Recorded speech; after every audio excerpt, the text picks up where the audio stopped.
Olá pessoal, tudo bem? Aqui é a Juliane Furno. Hoje a gente vai gravar mais um vídeo do quadro Economia e Conjuntura. Antes de começar, só queria lembrar muito para você que está conhecendo o canal agora, assistindo pela primeira vez, se puder se inscreva aqui no nosso canal. Para você que já é um ouvinte que assiste assiduamente, deixa aquele comentário que é muito legal e ajuda no engajamento. E agradecer muito aos colaboradores do nosso programa de Apoia-se, a sugerir também que você clique na descrição aqui do vídeo, conheça o nosso programa e nos ajude a partir de R$6 mensais, que ajuda muito a gente a manter o programa e toda a produção aqui, que é completamente independente e precisa da solidariedade de quem nos acompanha para que essa mensagem, esses vídeos cheguem cada vez a mais pessoas.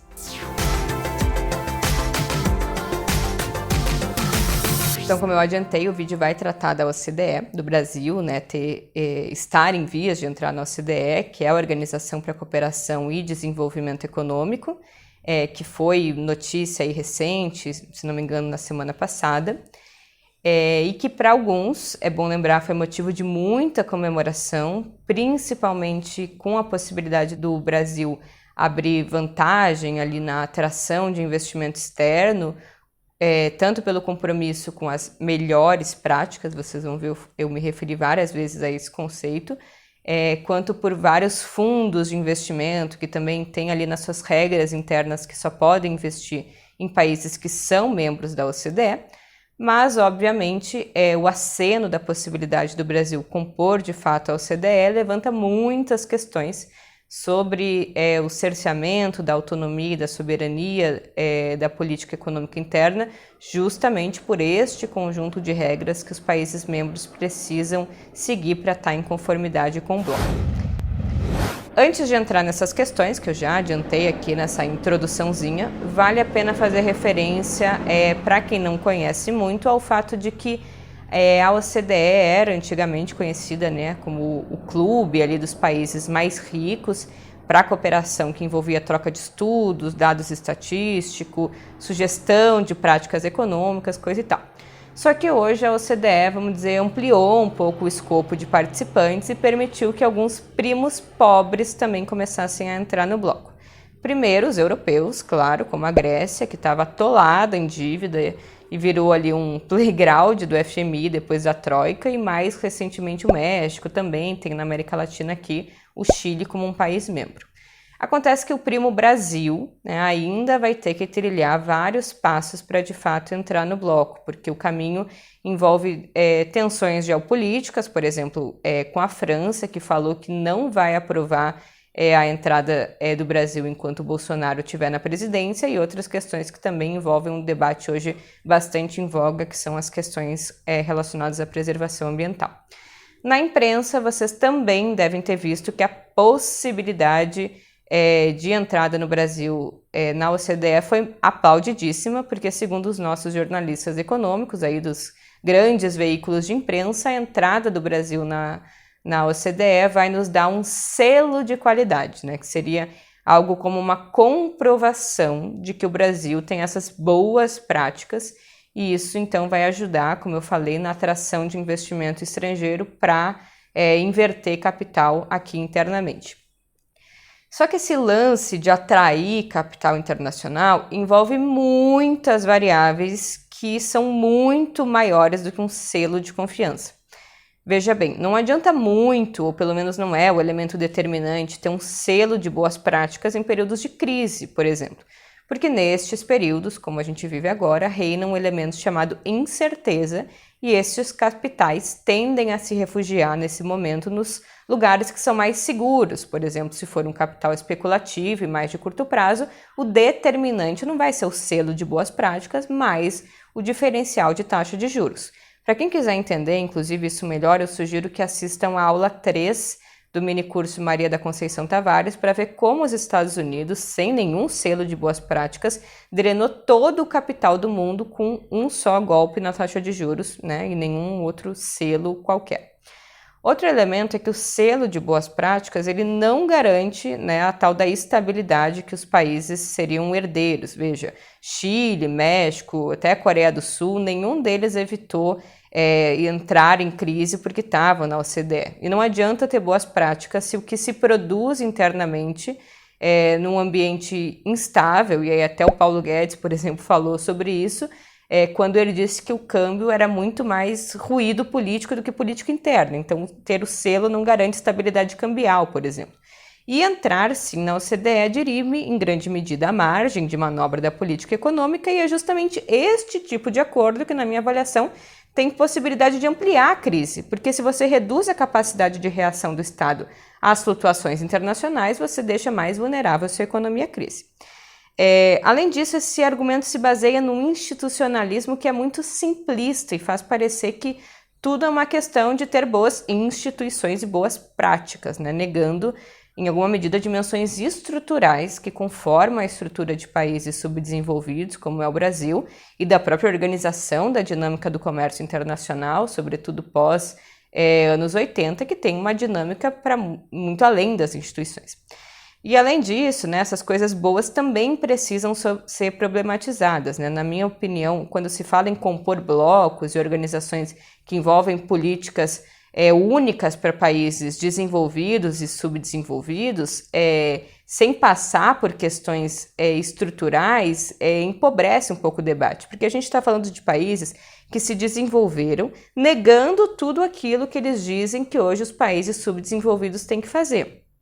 A OCDE não foi criada na virada do século XIX, né, quando as principais economias do mundo, principalmente os Estados Unidos, eram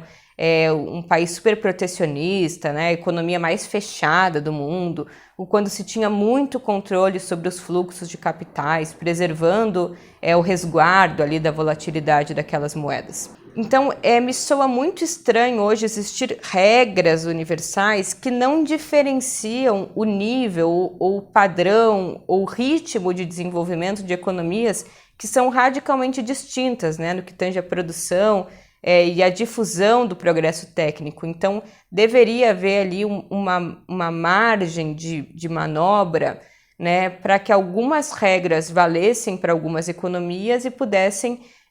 valer de forma distintas para que outras também pudessem alçar essa posição de país subdesenvolvido. Mas na medida em que a OCDE trata todas da mesma forma, ela negligencia o fato de que existe uma desigualdade estrutural e isso pode, em grande medida, dificultar a capacidade dos países subdesenvolvidos saírem do seu lugar estrutural de subdesenvolvimento.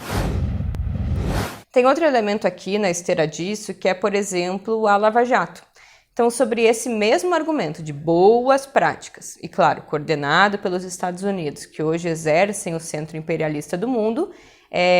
né, tendo centros de treinamento no mundo todo. Então, sobre essas boas práticas de combate à corrupção, que não querem combater a corrupção, senão começariam inclusive por lá, porque nos Estados Unidos tem muita, mas eles encontraram no combate à corrupção, amparado nessa ideia de melhores práticas, uma forma de desestabilizar política e economicamente vários governos progressistas na América Latina. Bom, e isso tudo, como eu falei, sobre o argumento das melhores práticas, eles ajudaram a acabar com um dos únicos setores que a gente tinha competitividade internacional, que era na construção pesada, e criminalizar a maior empresa estatal brasileira, que não à toa lida com um ativo que eles querem muito, que é o petróleo. E ninguém aqui deve suspeitar que o objetivo não era a corrupção. Até porque hoje tem outras denúncias e não tem mais nenhuma operação daquele calibre em prática. Então, as boas práticas pode ser mais um instrumento de disputa e guerra comercial do ponto de vista internacional. Mas talvez, ou paralelamente a pensar em constituir boas práticas se ligando à OCDE, o governo brasileiro poderia pensar em, por exemplo, deixar de manter uma política externa tosca e privilegiar quem de fato e tem possibilidade de ser ainda mais parceiro comercial e de investimento com o Brasil, que é a China e outros países latino-americanos. É bom lembrar que o Brasil, com a promessa do Trump de entrar na OCDE, abriu mão de um tratado especial na OMC há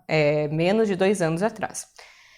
O Celso Amorim também lembrou num artigo recente dele sobre o tema da entrada do Brasil na OCDE, que o Brasil devia dar mais atenção às relações com os países que são receptores de exportações brasileiras, né? E nesse caso, vários países latino-americanos para quem a gente exporta, inclusive bens manufaturados que impactam positivamente